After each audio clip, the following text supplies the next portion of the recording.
Welcome to Health for Life, your trusted source for health and wellness insights, proudly presented by Vitruvian Health, the comprehensive healthcare system serving Northwest Georgia and Southern Tennessee with leading entities like Hamilton Medical Center and Bradley Medical Center. We're dedicated to keeping our communities healthy and thriving. Welcome to Health for Life. Today we're talking with Dr. Secil Aydinoz of Hamilton Physician Group Specialty Care. Dr. Aydinoz is board certified in general pediatrics and in sleep medicine.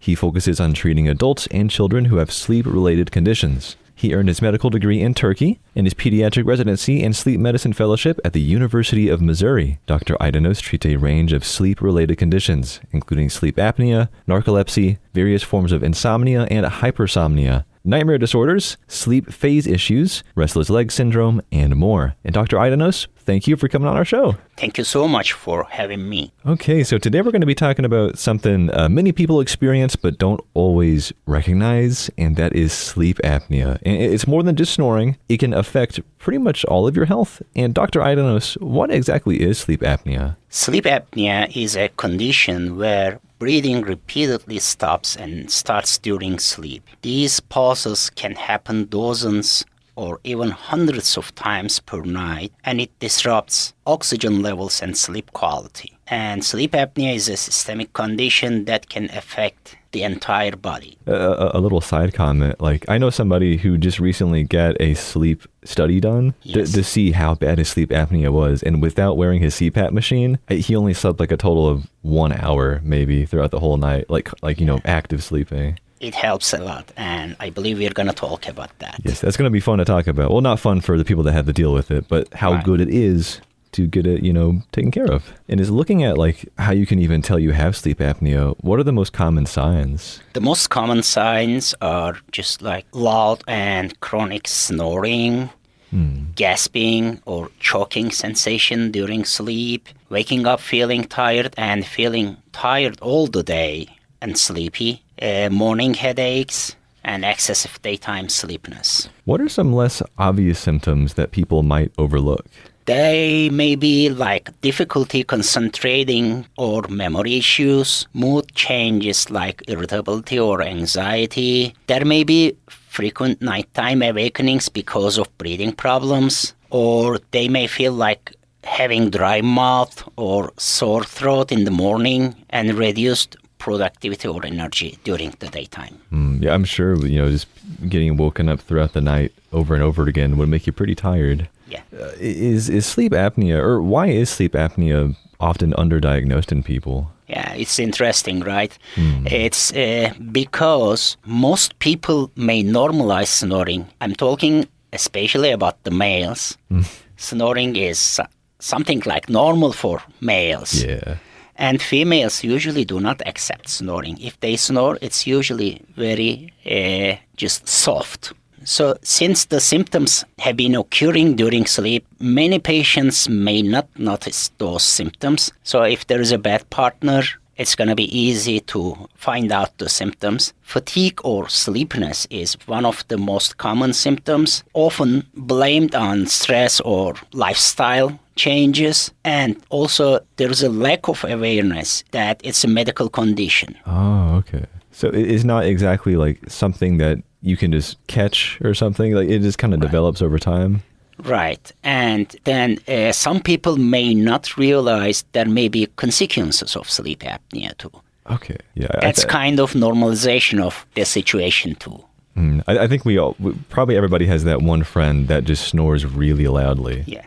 And it's funny to make fun of, but thinking about it now in this context, it's a little bit more concerning to be sure that they're okay if they are snoring that loudly or, that intensely. And what are some health risks that are associated with untreated sleep apnea? Untreated sleep apnea can cause high blood pressure, high blood sugar, anxiety, depression, low energy during the daytime, sleepiness, easy to gain weight, hard to lose weight, and some heart problems even can cause stroke at older ages.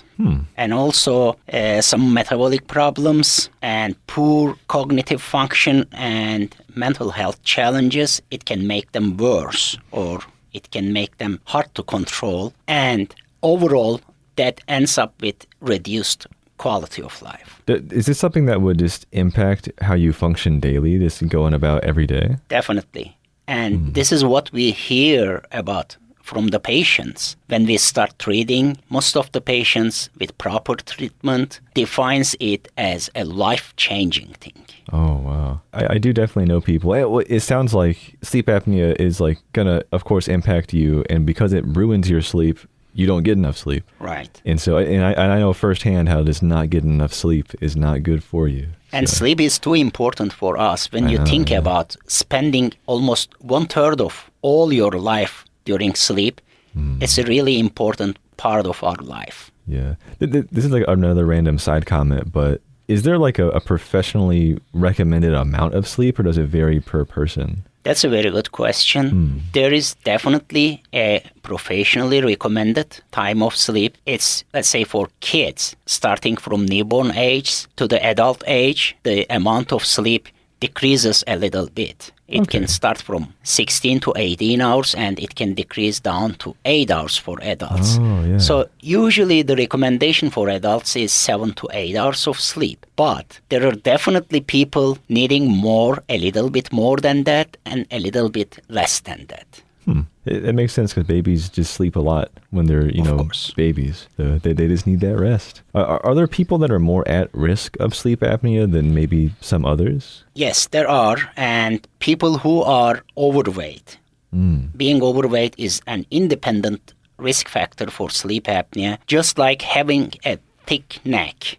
It's also an independent risk factor for sleep apnea. Oh, wow. Usually we ask about family history because of airway structure differences, because the airway structure may be different in people, and that can be a risk factor for sleep apnea. Also, nasal allergies, smoking are related with sleep apnea, and when we age, it increases the risk for sleep apnea too.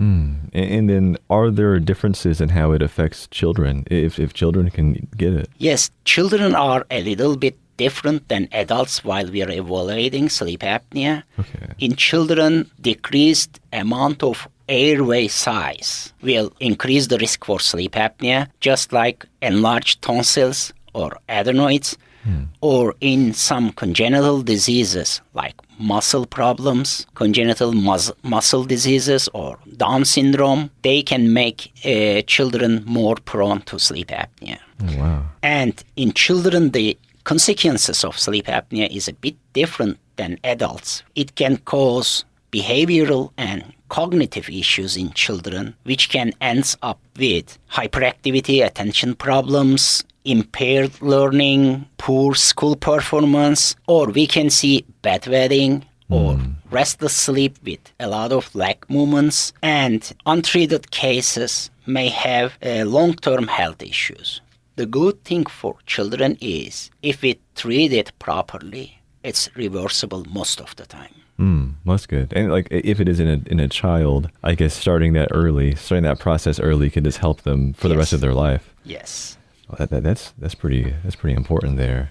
For people listening, what do you want them to keep in mind if they think they might have sleep apnea? Please don't ignore snoring, and if you feel less energy during the daytime. And sleep quality is also too important, just like sleep quantity, amount of sleep. And early evaluation can prevent long-term complications, which we mentioned before. And if something feels off, just like get and checked. That's right. Yeah, that's like a very common theme in a lot of these shows is if you think something's wrong, don't hesitate. Right.